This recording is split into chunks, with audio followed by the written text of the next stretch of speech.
আমার সব বন্ধুদের জানাই শুভ দুপুরের আন্তরিক প্রীতি ও শুভেচ্ছা। বন্ধুরা, তোমরা সবাই ভালো আছো, আশা করি আমিও ভালো আছি।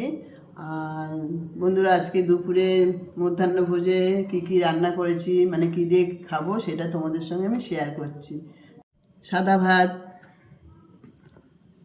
বেগুনের ভর্তা, বেগুন পুড়িয়ে টমেটো পেঁয়াজ দিয়ে ভর্তা করেছি, পেঁয়াজ কলি আলু ভাজা, তার সঙ্গে করেছি দেখো মুসুরির ডাল, একটু বড় বড় করে লাউ দিয়ে মুসুরির ডাল পাতলা।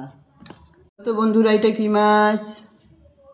এটা হলো পার্শে মাছ, সর্ষে বাটা দিয়ে করেছি, একটু টমেটো দিয়েছি, কাঁচা লঙ্কা ধনেপাতা দিয়ে পার্শে মাছের ঝাল করেছি।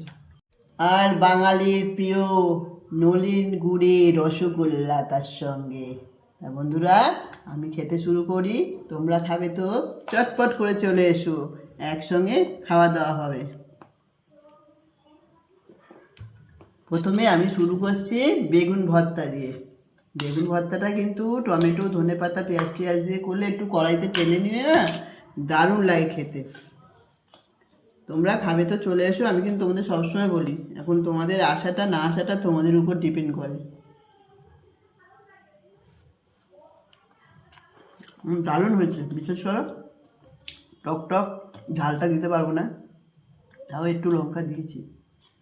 তোমরা এলে ঝাল চাইলে ঝাল ঝাল দেবো, আমারটা তুলে রাখবো, তাহলে তোমাদেরটা দেবো। বন্ধুরা, টাটা, আবার পরে তোমাদের সঙ্গে দেখা হবে।